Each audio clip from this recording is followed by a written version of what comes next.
Halo Enggo Pips, kembali lagi sama kita di IB Talk, di mana kita akan membahas seputar UMKM dan startup. Kali ini nih kita ada tema apa nih Mas Arkan nih? Nah, untuk tema kali ini kita akan mengangkat yaitu pentingnya mendaftarkan merek sebagai aset dan investasi bisnis. Oke, jadi sebelum-sebelumnya perkenalan dulu kayak Ya, kenal. aku Diki Saya Arta.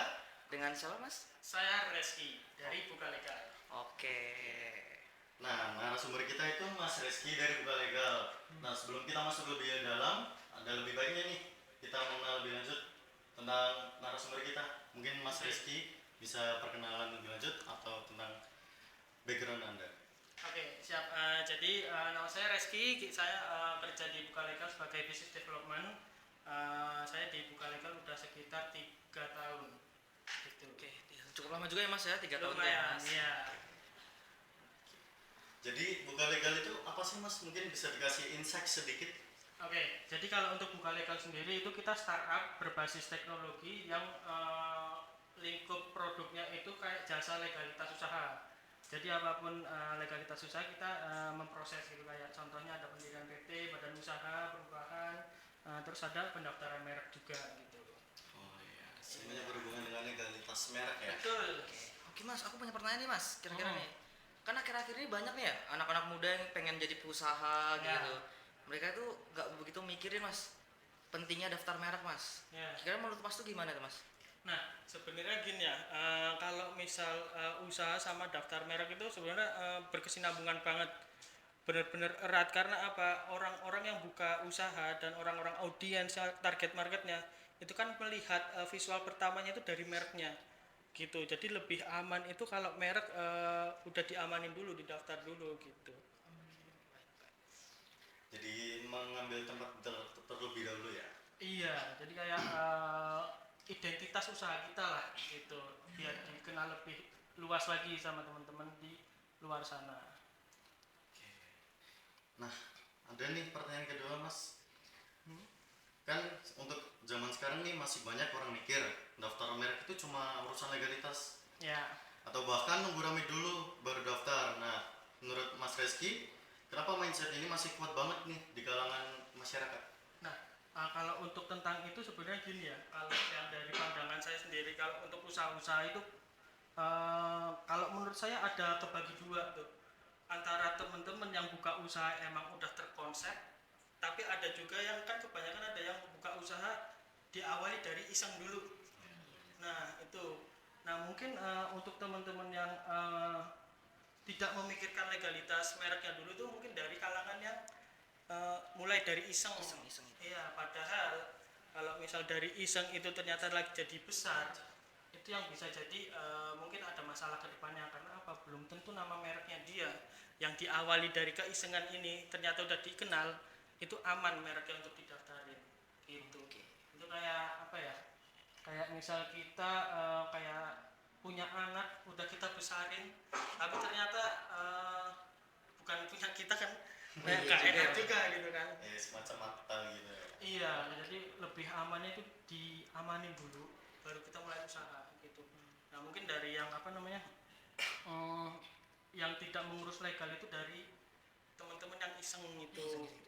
Kan banyak juga kan Iya, iseng-iseng, banyak banget. iseng bikin usaha gitu. Nah terus ternyata malah jadi besar. Ternyata sukses. Iya, ternyata sukses gitu. Itu kalau udah terlanjur gitu jadinya gimana Mas? Nah kalau udah terlanjur kayak gitu antara dua, kita analisir dulu untuk apa mereknya kayak gitu gimana, aman nggak di DJKI gitu. Tapi kalau amit-amitnya emang itu nggak bisa didaftarin, terus nama mereknya ternyata udah punya orang lain, ya itu resikonya, mau nggak mau dia harus ganti nama, harus rebranding gitu. Mas, aku nih kan denger-dengar nih dari beberapa orang katanya daftar merek tuh investasi. Ya betul. Bener ya? Itu tuh yang dimaksud investasi itu gimana Mas? Nah yang dimaksud investasi itu kayak tadi penjelasan, jadi kita udah kan kita udah spending waktu, udah spending uang buat nge-branding yang lain-lain. Nah, yang ternyata nama merek yang kita usahakan ini udah punya orang lain. Gitu. Jadi kita udah membangun usaha, nama mereknya udah dikenal, tapi ternyata mereknya punya orang lain. Makanya itu bisa jadi investasi kalau kita udah punya dulu legalitas mereknya dari awal. Karena apa? Kalau kita udah punya sertifikat merek, itu kita udah punya hak untuk menggunakan merek itu sendiri. Gitu. Jadi kedepannya kalau misal ada apa-apa kita aman, kita bisa ngasih somasi Ke orang-orang ke orang-orang yang plagiat kayak gitu.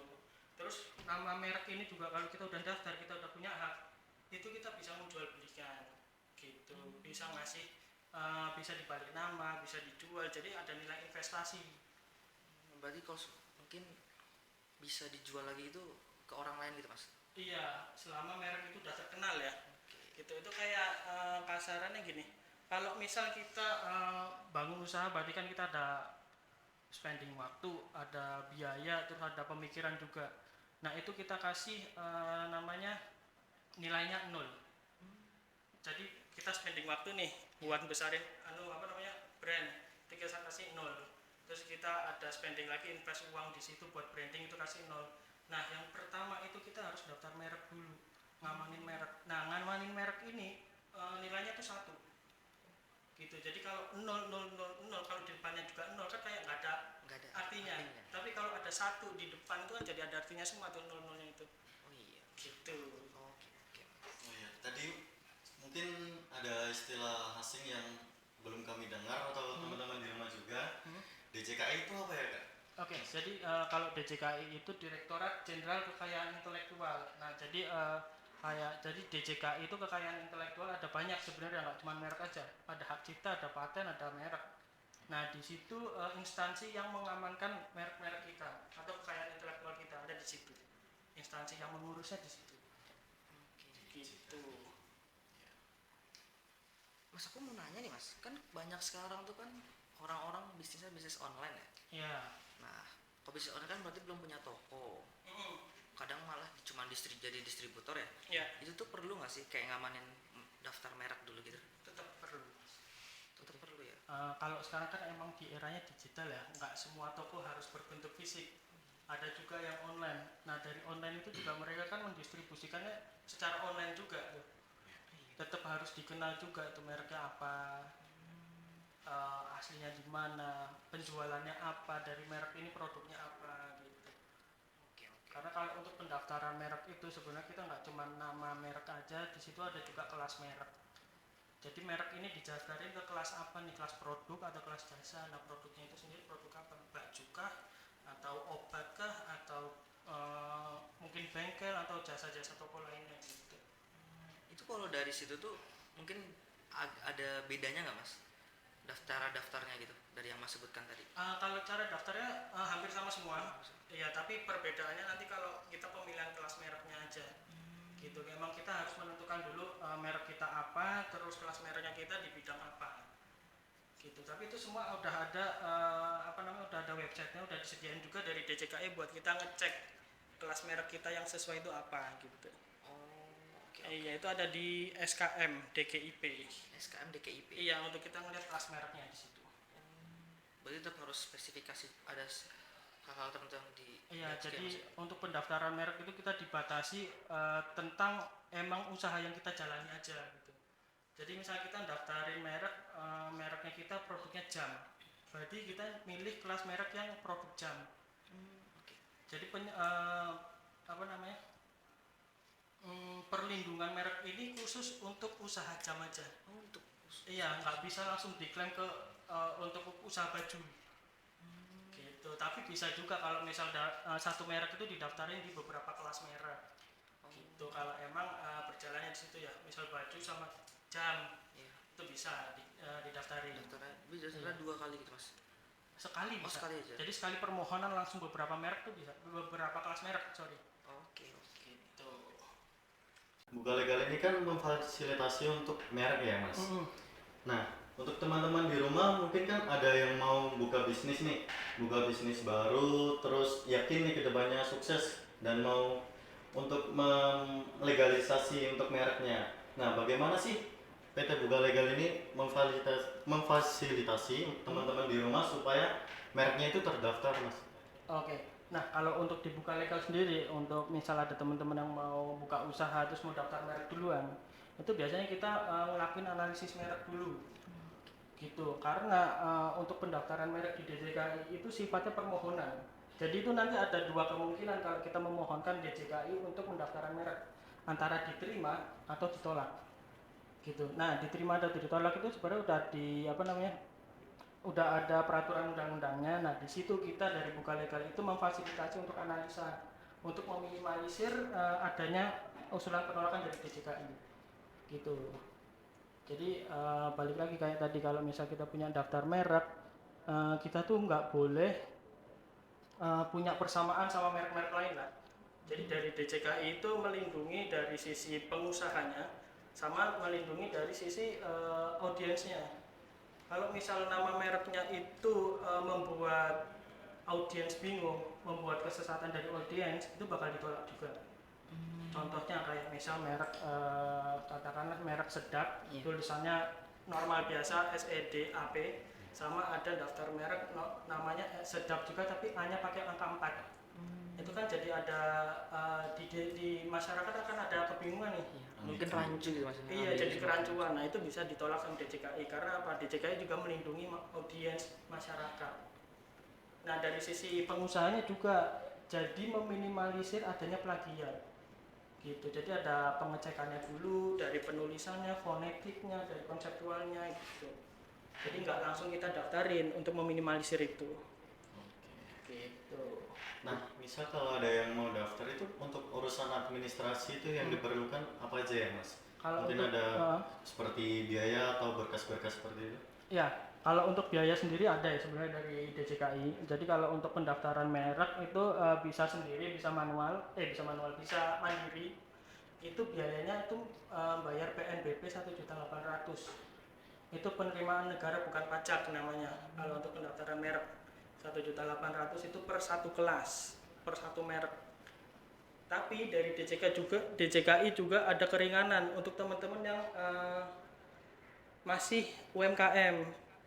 Bisa dari PNBP-nya 1.800.000 itu jadi cuma 500.000. Itu buat mudahin teman-teman yang baru merintis usaha lah istilahnya. Nah, itu nanti bisa melampirkan surat rekomendasi UKM. Surat rekomendasi UMK. UMK. Nah, itu dari Dinkop. Kalau kita melampirkan itu nanti PNBP-nya bisa jadi 500. Gitu. Jadi benar-benar membantu teman-teman yang baru ngerintis, jadi nggak usah spare uang yang banyak. Gitu. Tapi sebenarnya kalau untuk pendaftaran merek itu nggak ngabisin uang juga sih, karena itu nilai investasi jangka panjang juga. Untuk kedepannya juga sangat penting banget ya, Mas. Iya, jadi lebih aman. Kita lebih lebih nyaman, terus nggak khawatir lah dengan merek kita. Gitu. Ya, Mas, untuk yang tadi katanya surat rekomendasi ya. Itu cara dapetin itu dari mana tuh, Mas? Kalau surat rekomendasi itu ada di Dinkop sebenarnya. Bisa minta ke Dinkop. Sebenarnya ada beberapa ada beberapa instansi, tapi salah satunya ada di Dinkop. Gitu. Kita bisa maju aja ke sana, kita punya usaha ini, tapi syaratnya ada punya NIB dulu. Oh, harus punya NIB dulu ya? Iya, kita punya NIB dulu di pengajuan di situ ke Dinkop. Itu prosesnya lama nggak, Mas? Kalau dari pengajuan itu, Mas, kira-kira? Kalau setahu saya enggak. Cepet kok. Oh, cepat. Kalau itu iya. Berarti kalau sudah punya surat rekomendasi, kita tinggal ke DJKI tadi ya? Iya, online ya kalau. Online. Semua pendaftaran sekarang enaknya udah online semua. Gitu. Kecuali surat UMK-nya ya, kayaknya itu harus datang ke Dinkop. Itu nanti tempatnya atau bisnisnya mungkin disurvei sama Dinkopnya langsung gitu apa gimana? Enggak, kalau dari Dinkop biasanya mungkin beda-beda ya tiap daerah ya. Kalau Dinkop biasanya minta NIB-nya aja, punya NIB perorangan apa enggak gitu. Oke. Ini Mas, terakhir nih Mas. Kira-kira kalau dijelasin dengan satu kalimat, seberapa penting sih daftar merek itu bagi para teman-teman yang mau mulai usaha nih? Oke, seberapa penting daftar merek ya untuk yang mulai usaha? Seberapa penting daftar merek itu investasi jangka panjang, bukan cost di awal untuk membuka usaha. Mungkin itu ya. Gitu. Jadi jangan sampai kebalik. Mungkin kalau sekarang bisa jadi cost, tapi besok kalau misal itu udah gede itu jadi investasi ke depan. Iya, karena apa, kalau kita nggak punya merek, besok itu malah costnya lebih gede kalau nggak bisa didaftarin merek. Kita harus rebranding, itu butuh uang juga. Uang dan waktu yang sangat banyak. Uang dan waktu itu kalau emang harus cuma rebranding. Bagaimana kalau kita yang kena gugatan? Gitu. Kalau ada gugatan dari pihak lain yang ternyata udah punya sertifikat mereknya, itu kita bisa digugat juga, bisa ada denda juga kayak gitu. Habis waktu, habis uang, habis pemikiran juga di Udah situ. capek banget berarti mas. Capek banget udah gedein, ternyata nggak bisa didaftar. Iya, mereka udah diambil orang ternyata. Iya. Aduh. Nah, itu. Oke. Nah, sebagai pengalamannya Mas Reski sendiri nih, kan udah 3 tahun di Buka Legal nih. Ya. Mungkin ada pengalaman kalau ada klien nih yang mau mendaftarkan merek, nah tapi merek klien tersebut udah diambil sama yang lain. Nah itu solusinya bagaimana Mas? Oke. Nah, sebenarnya kalau untuk pengalaman ada ya itu, karena beberapa klien yang minta analisis merek itu sebagian juga ada yang nama mereknya nggak kita rekomendasiin karena punya kesamaan sama merek-merek lain. Sebenarnya dia nggak ada maksud untuk dompleng ya, tapi mungkin mereka emang nggak ngerti aja, nggak tahu nama mereknya ini udah dipakai apa belum gitu. Jadi pas dianalisis ternyata nggak bisa dipakai. Nah, kadang itu emang ada klien tuh yang pokoknya pengen merek ini bisa didaftar gitu, tapi emang nggak bisa. Kenyataannya kalau untuk dianalisis ada nama merek yang udah ada yang pakai gitu. Kalaupun bisa didaftar itu juga resiko gitu, karena ada penolakan juga dari DJKI pastinya. Jadi diedukasi lebih lanjut ya mungkin untuk atau bisa mengganti merek gitu ya. Iya, nah itu kalau keputusan itu sih langsung biasanya kita balikin lagi ke kliennya antara mau rebranding atau gimana. Tapi kalau untuk berdasarkan analisa kita pasti ngasih tahu ini tidak direkomendasiin. Kalaupun masih bisa diupayakan itu nanti ada modifikasi nama. Gitu ada kemungkinan kalau untuk modifikasi nama gitu. Modifikasi yang mirip-mirip gitu. Modifikasi yang masih ada daya pembeda untuk nama mereknya. Gitu. Karena emang kebanyakan orang itu mempercayai siapa duluan yang make di aktualnya ya. Misal dia udah dari tahun berapa make itu tapi belum didaftarin. Biasanya dia kekeh di situ. Padahal DJKI melihatnya ada namanya sistem namanya first to file. Yang duluan daftar yang punya prioritas untuk make. Gitu. Walaupun dia udah misal dari tahun 2000 dia udah mulai mereknya ini, usaha mereknya ini, tapi baru didaftar belakangan ini. Didaftarnya tahun 2012. Padahal ada orang juga yang baru mungkin baru mulai usahanya di tahun 2005 lah. Tapi dia langsung daftarin merek di DJKI-nya. Nah bisa jadi bukan bisa jadi emang prioritasnya ada di orang yang udah daftar merek bulan di DJKI. Walaupun historinya dia udah mulai dari 2000 ya tahun 2000. Data aktualnya ada di DJKI. Iya, yang dihitung dilihat itu dari siapa yang duluan daftar di DJKI-nya. Gitu. Jadi mungkin bisa hati-hati kalau dari teman-teman ada yang punya usaha dari lama, mungkin bisa dicek gitu apakah nama mereknya itu aman dipakai atau enggak. Nah, jadi kalau kalian punya merek atau ingin melegalisasi bisa langsung daftarkan, jangan terlalu lama ya teman-teman. Oke. Ya, tapi bisa dicek dulu. Jangan langsung daftarin. Balik lagi itu permohonan. Ya. Bisa ada dua kemungkinan antara diterima atau ditolak. Gitu. Iya, ngomong-ngomong dari tadi buka apa ya mas? Buka legal. Buka legal ya. Buka Ya. legal tuh berdiri dari kapan sih mas? Kalau buka legal itu kita dari 2021. Tapi mulai operasinya dari 2020 kayaknya. Dari 2020 tapi kita mulai operasi itu di 2021. Karena spare waktu 1 tahun ini buat ngelengkapin legalitasnya dulu lah gitu. Jadi mereknya juga kita daftarin dulu selama setahun itu aman apa enggak. Kalau udah aman baru kita lanjut operasi gitu. Oh iya, kalau buat teman-teman nih mas mau daftar usaha dari buka legal, kira-kira benefitnya benefit apa aja sih mas buat teman-teman kali ini mas? Oke, nah kalau misal ada teman-teman yang mau daftar merek legalitas usaha ya, legalitas usaha dibuka legal, nanti ada benefit yang pertama itu kita konsultasinya gratis. Kita bisa offline, bisa online. Kalau mau ada Zoom konsultasi juga bisa. Kalau masih ada yang masih awam juga kita bakal ngedukasi dulu. Belum proses nggak apa-apa, yang penting konsultasi dulu aja nggak apa-apa gitu. Itu free semua mas ya? Free semua, termasuk analisa merek juga kita free gitu. Jadi lebih dari konsumen, dari klien-klien juga lebih enak gitu. Jadi jangan melakukan hal yang kita aja belum tahu gitu, istilahnya gitu.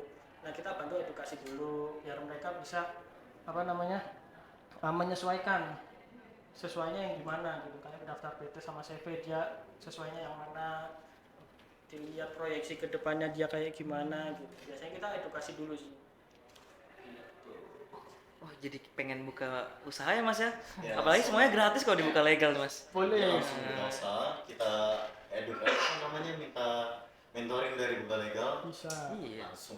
Ya. Yang penting coba dulu aja Mas. Siapa tahu sukses ke depannya. Iya. Tapi dicobanya tetap pakai legalitas. Oh iya benar Mas. Nanti malah mereknya belum aman Belum ada, gitu aduh. takutnya ya. Maka bilang duluan orang Mas ya. Iya, makanya. Dicek terlebih dahulu. Iya.